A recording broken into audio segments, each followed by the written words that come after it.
Hey everyone, how are you guys doing today? Hopefully everyone's doing all right. So I wanted to talk today about an experience that I had when I was a kid that really, almost unknowingly at the time, really shaped the way that I looked at money, that I viewed money unconsciously in my adulthood. It created a block, it created an issue, it created something that, or it was the catalyst, or part of, I don't want to just blame one thing for everything, but it really did have a lot to do with a money block. And this video is, it is about money, but money is about so much more than just money. That's something that I have learned. Money is not just about numbers on paper. It is, that's important, that's definitely important, but it's about more than that.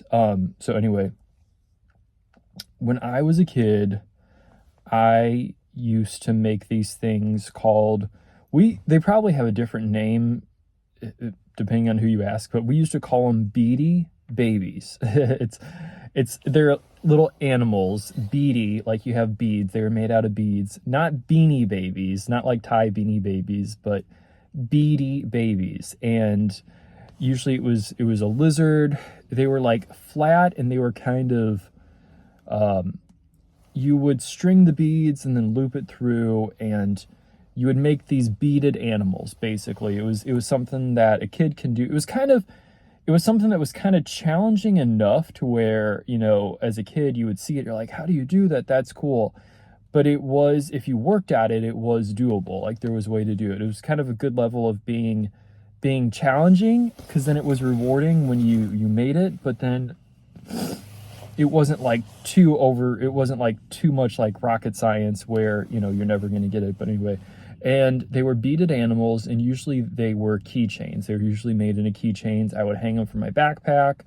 I was one of those kids who I didn't even really need a key, because, if my parents, when I was that young, my parents were driving me, they had the key. But, I think I carried like fake keys when I was a kid, or like old, like, they were real keys, but they were just kind of like scrap keys. Basically, I just carried them because I wanted to carry keys. So I had a lot of keychains. Anyway, I was always into stuff like that. But I made these beady babies, and it was fun for me to make them just for intrinsic purposes only. Make them because I wanted to make them. I wasn't trying to make them to make money, or, this is, I was a kid in the 90s, so this is like before, I wasn't trying to start a business on Etsy or nothing like that.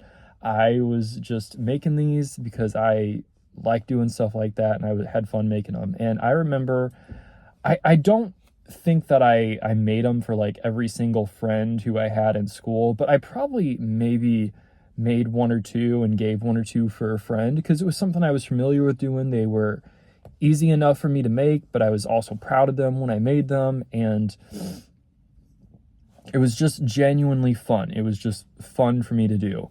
And I remember one day my mother said that I really need to be selling him. It's almost like and this is how I remember it, okay? So this is how I remember it. You could argue, I don't know, I'm getting like too analytic about it, but what I was going to say is, you could argue however it happened or didn't happen. Maybe you remember it wrong. This is how I remember it. So I remember one day it's not like I wasn't being secretive that I was giving them out to friends or whatever, but I remember not like she would have been against me doing that, but one day and I could tell in my child's mind, like as a child, my mind, that she was kind of mad that I was just giving them away to friends.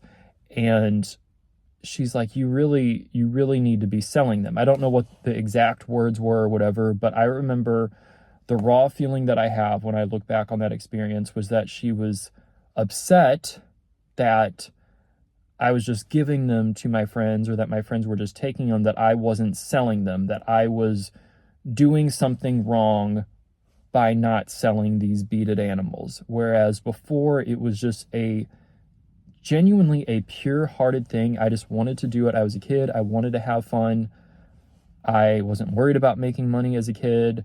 I just was doing it just for fun, for intrinsic purposes only. And I remember feeling kind of guilty and pressured, and like kind of shameful that I just gave them to friends. Like I was letting myself being taken advantage of or whatnot. But there was also like, I felt kind of shameful, but then at the same time, there was a part of me that felt like, oh, I don't want to sell them to them. I wanted to give them to them. I just, it's not bad to give. And she wasn't against giving necessarily, but in that context, it was like there was an upsetment that I wasn't selling them. So I remember we talked about like a price or whatnot. I think I ended up, the conclusion came to be that I should sell them for $1.25 a piece. And this is back in the 90s or whatever, or $1.50 or something like that. And I remember feeling a mix of shame for not having sold them, feeling stupid that I didn't sell them, that like I did something wrong for not selling them, for just giving them without getting money for them. And that's the feeling that I remember feeling. And then I also, remember feeling like a pressure, like, oh, now I got to tell them that in order for me to make these for them, I got to charge them $1.25 or whatever it is. So it was like, I felt that pressure. And I also felt like they're not going to want to pay $1.25 for these. I just wasn't, it wasn't the vibe. It wasn't the vibe. Okay. But I thought, okay, well, I went with it. And I remember one day after that at recess, it came up to where we were on the swings, and I told, because I probably had told a couple people that I would make them one or whatnot, but I remember I told them, I said, well, now they cost $1.25 or whatever. And I remember the small group of friends who I had. I remember one friend in particular, it was probably more than just this one, but I remember this one in particular. They got upset that I was now charging them for it. They were wanting something for free, and they got mad. They got angry that now it was $1.25. And I remember we were on the swings. This one friend, for some reason, I remember him like jumping off the swing, or we were at recess, and sometimes one of your friends' recesses might end before your recess. Like they might overlap. If we were at recess for 10, 15 minutes, you might have it for 10 minutes with one friend. One friend might leave 5 minutes before you or whatever. Anyway, but I remember maybe his recess was ending. Maybe all of our recesses were ending. But anyway, I remember him getting off the swings, and he said, I wouldn't pay more than 25 cents for that or something like that. And I feel like now I'm like remembering like he threw it down, but I think I'm just making that up. I don't think he actually like threw it down on the ground. I think he was just like forceful. Like he just was mad and stomped off. And I remember I felt very conflicted because I had felt shameful that I hadn't sold it before, but now I was feeling shameful that I was trying to sell it for money. So it was like I was feeling shame from both ends. And then I think what ended up happening is I just didn't make them or sell them or give them to anyone anymore. I guess I just kept it to myself, and maybe I got interested in something else, or made them just for myself. That experience, and it's not just always one experience. Sometimes one experience can do it for you, I will say that. But when I look back, and I'm curious to see like how many more things like I remember, because I'm kind of like remembering these as they come up, so to speak. That followed me into adulthood, and part of me, I would like to think that I've kind of moved beyond that. I'm going to tell like kind of how it has impacted me. I would like to think that I've kind of moved beyond. I think I have moved beyond it, but I do think that mindset still has a little bit of a grip on me, if I'm being honest. I think I've made progress, but it's still got me a little bit. But how that impacted me as an adult, I remember I worked at a salon, and I use the term worked loosely because not because I wasn't working, because I was working, but I wasn't getting paid. It was supposed to be like an apprenticeship, like I was volunteering, and then the guy was going to train me anyway. I was young. I was in high school. I worked at this high-end hair salon with this one hairstylist who worked there. He was like the main stylist. There would be maybe another stylist every now and then, but this guy, he was the main guy. They called him the hair Nazi, because he was he was a hair Nazi. Like, he was kind of intimidating actually, but I think I like took that as part of the challenge. Like, okay, I have to prove to myself that I can like work there or whatever. Anyway, but I remember working at his salon, and I didn't get paid anything except for tips, because I was the shampoo boy, which I was fine with, and I would ring people out, and if I shampooed someone, I would get a tip. And I was in high school. It wasn't like I needed to work. I was doing this because I thought it would be for my future. I thought I wanted to be a high-end hairstylist. I did end up going to hair school, but that's a whole nother story. But I worked at the salon, and I didn't get paid. If the guy who I work for did well, he didn't pay. Maybe he would like give me a little cash bonus, maybe something like that, but I would get tips, and I didn't get paid. If he sold product, I didn't get paid, okay? And I wasn't worried about it. I genuinely wasn't worried about it. It was fine. I was going with the vibe, And he was the kind of stylist where I remember he did well, and I remember him saying, and this was before the crash of 2008, but I remember, well, I think I actually worked for him. Was it before 2000? Yeah, it had to be. It had to be. Yeah, it was. Yeah, it was. Why do I remember them talking about that then? Anyway, he was of the mindset that if you do good at your job, if you do good hair and you focus on doing hair, the money will come. So he wasn't like, oh, we got to do more, we got to sell more, we got to do this, we got to make our bottom line. Not that there's nothing wrong with needing to make a certain amount of money. I think that it's important to plan, but I'm trying to paint the picture that he wasn't worried about any of that, okay? Or it didn't come across to me, to us, to people who were around him that he was worried about it. He focused on doing good hair. He had high-end clients. They enjoyed paying the price that he charged. He charged a lot. And the people who came to him, they knew what they were paying. They expected to pay a lot, and they felt good about paying a lot. They weren't like, oh, it's so much. Every now and then you might get someone like that, but that wasn't like the norm. It was he's worth what we pay him for. It was very costly, but people accepted it. Anyway, so he didn't have a full, huge products of stuff to sell, but he did have a product line that he used. He used mostly Schwarzkopf, and he sold shampoo, conditioner, styling products. He did have a little bit of retail, okay? And it wasn't a huge focus, but there was a little part. And I remember I could talk to clients about products that I thought would work well on their hair, because I was using those products on my hair. If I would have styled someone's hair, like helped blow dry, I used to bring in models where I would blow dry their hair, and he would critique me on how I did. And so I was familiar with the products, and I was interested in the products too. I was really interested in products back then. Again, I was in high school, so I was kind of, in a way, the whole world of like products and stuff was kind of like new enough to me, and it was fun for me. It was just intrinsically fun for me. And I remember I could easily talk to clients about products, and I didn't feel like a pressure to sell. If I suggested something and they didn't buy it, I didn't think twice about it. I would say, oh, I would definitely use this. Like, this was a good one. I didn't care about the sale. The boss didn't care about the sale. It was very low pressure. In that instance, it was very easy for me to sell. I didn't think that much about it. I didn't have any hangups about it. This is a good one. Yeah, I use this one. This is a really good one. It was easy. Okay. Another last example I'll give on this end of it, and then I'll switch sides a little bit.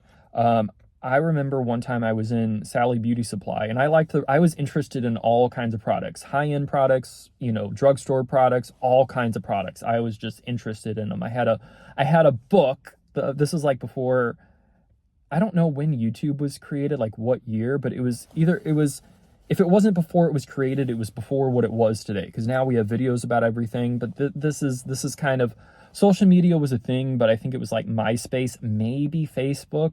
Anyway, it was before social media really took off. But I had like a book, like a paper book, and it had products. It had different brands, different products, the benefits, the cons, what people thought. Like, it was a book I went to the Barnes & Noble, paid money for, and I had a friend who also had the book. We would like compare, and it was it was fun. It was fun.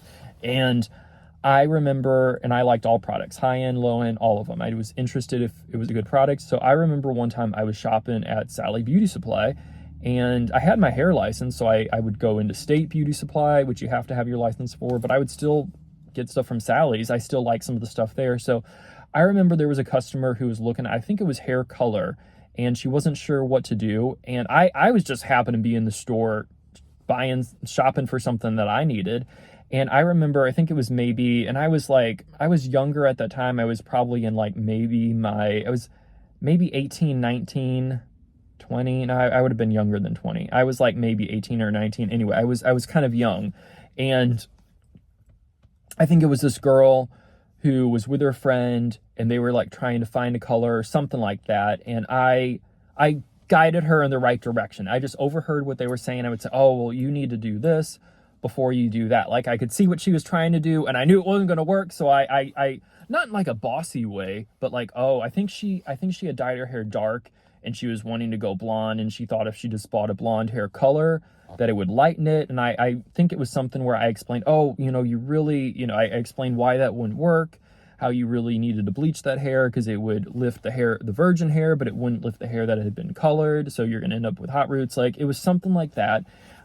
Easy, comfortable. I didn't think twice about it. Like, it was just intrinsically, it was fun. And I remember the owner of the store, I don't know if it was the owner, but like the manager or someone who worked there, she like wanted to hire me. She was impressed, and she wanted to hire me. And I didn't end up working there, but that's a whole nother story. I was doing something else at the time, and I couldn't do both. But anyway, my point is it was easy for me to talk about products and to sell. Okay. At that point, I didn't get a cut from it. I didn't get a commission. I didn't get nothing. I don't think there's anything wrong with getting a commission or anything from products. I'm not saying that at all.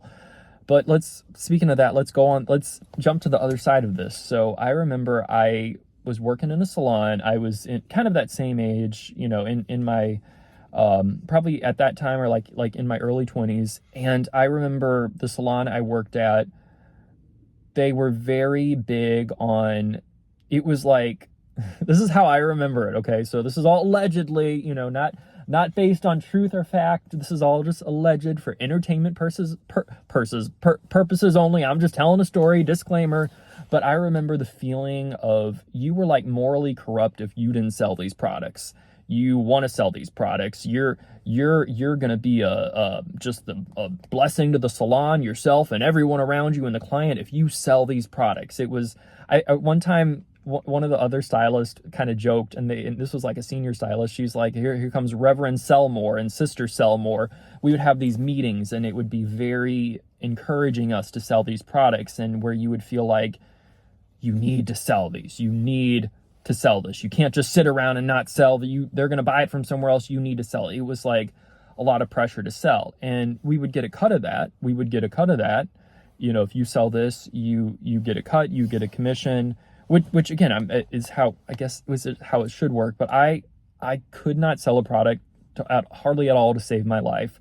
They posted like our numbers and stuff, and our product sales numbers were included. And I remember I was always amongst the bottom of product sales, if not at the very bottom. I was always getting, they had to talk to me to like sell more. Like, I wasn't selling. I wasn't doing a good job at selling.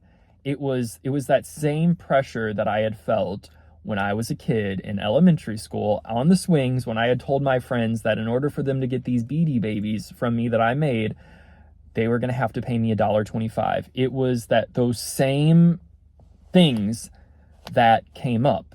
Other stylists didn't. Some people may have had somewhat of a struggle selling, but some people could sell easily. Like, they didn't have those hangups, or if they did, they overcame them, and they I want to say did the right thing, but I don't quite mean it like, but they were able to sell, they were able to sell. And so it was something with me.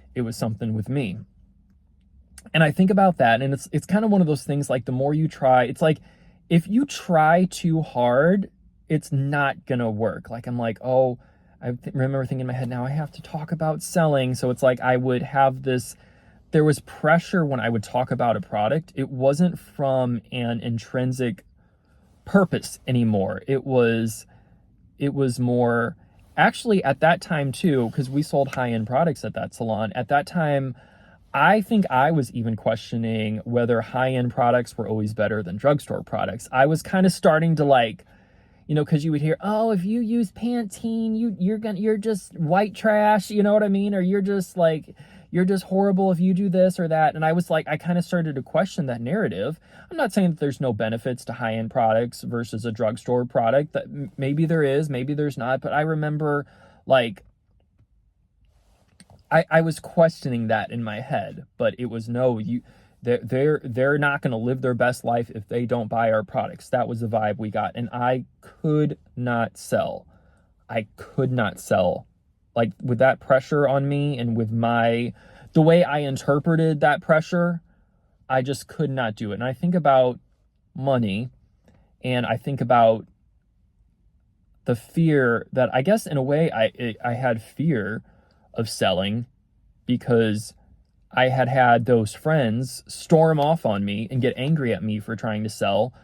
And it was a very conflicting thing within myself. And again, I have overcome that. Like, but I still, because I'm not like in a place in life where I'm having to sell things like directly. You know what I mean? Like that's not what I'm doing right now. There's nothing wrong with that, but I don't have that pressure. But I think I have moved forward, but it's interesting looking back that experiences like that impacted me into my early 20s. And I wanted to share that. I'm not trying to like necessarily give advice of what I did to overcome that. I'm not even saying that I really overcame that great. Again, I think I have moved on, but I think I still, you still have a little bit of that like fear creeping up on you. I don't mean to paint it out like fear or whatever, but like technically it's a little bit of that animal instinct, like, oh, I can't do this. But then it is different if I'm talking about something like there's certain products that I even talk about and I'm like, I like this. I'm not trying to convince anyone to buy it, but I'm saying I really like this. I recommend it. And probably in situations like that, people are going to be more inclined to buy it because they can tell that I'm talking about it because I want to talk about it, not because I'm trying to sell it to get a cut out of it. So anyway, I'm not giving advice aside from just maybe saying that I really believe that a lot of things that happen when we're younger really do impact us when we get older and kind of how things unfold. So that's one of my experiences. I have thought about it even before just now, but I was listening to an audiobook today and that kind of came up again. And I realized that different people, that was one of my experiences, one of my like pivotal money experiences. Sometimes those experiences can be good or bad, but that was mine. But other people have maybe experiences that are similar to that, and some people might have some stuff that's different. But I wanted to share mine.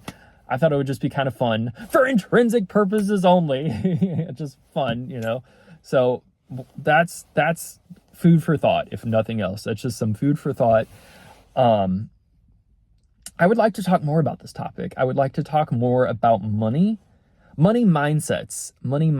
Like I'm a planner, I like numbers. I balance my checkbook the old-fashioned way. I'm into all that, okay? But I'm not even talking about it in that kind of way. That's important. That is important. But I'm not. It really is the way you think and feel about money that impacts money in your life. I think you can do things to kind of repel money, and you can do things that are going to make money come to you more easily. And it really does start in the mind. And I think what a lot of people do, what I've tried to do, is you try to change the outside behavior, but you still have the same things in your mind. Like when I was trying to sell more at the salon where I felt really pressured to sell, when I was trying to sell more, when I was trying to go through the mechanics, say this, bring this up, show them how you use it, whatever it was. I'm just making that up. I can't remember what the techniques were. When I was forcing myself to just try to go through the mechanics of it, but I didn't have the internal story changed, I still couldn't do it. So I think it's like one of those things where you're maybe trying to do this and you're doing certain things right on the outside. Why is it not working? But it's really, you can take action, but if your mind's not right, taking action ain't going to do you any good. And if your mind is right, then I really do believe that you're going to be automatically prone to like take more action. Because like when I would talk about products before I felt pressure, it was second nature. It was like, it was easy. It was easy for me. It was easy. It came I wanted to do it. I got enjoyment out of doing it. It wasn't like, okay, I got to try to sell. Okay, maybe take some up to the register. Hopefully they'll buy. Maybe. It wasn't like that. I wanted to do it. And this is good. You know, this is what I use or whatever for your hair type. Oh yeah, this you want to use this is good. When it was intrinsic, it was I could do it. And so the action will come. It came more automatically than trying to force it. So it's like we're trying to change the behavior on the outside, but not changing the stuff on the inside. So I'm working on changing the stuff on the inside. Because I do believe in bettering yourself. I don't believe in just leaving yourself as you are. I've come a long way with certain things in my life, and I'm still, no matter how far you've come, you can always go further. I have come a long way. Like I don't know. I feel weird saying that. Like, oh, what are you proud of yourself? In a way, yeah, I am. In a way, if I'm being honest, I've come a long way in certain areas in my life, but I still have things that I face, and this sounds so cliche. I don't mean it cliche, but I want to get to the next level. I know, level up. Everyone's like, not in that, yeah, in that way, but not like in that trendy way. Like I want to, but like, I mean that from a genuine way. Like I'm proud of where I've come. I can see that I still have hangups, and I'm not feeling like, maybe sometimes I do feel a little shameful, but it's like something where I'm having fun bettering myself. It's almost like you're getting a massage and the massage hurts, but it's a good kind of pain. It's not like bone grinding against bone. You're like, ugh. It's not like, it's like you feel a pain, but it's you can tell that it feels good, not in like a sadistic way or anything like that, but like, okay, this muscle really needs to be worked. That, yeah, it's pain, but I know it needs to be worked and I appreciate it. It's kind of what I'm doing mentally. So starting with this story that I gave today. And anyway, I will end it here.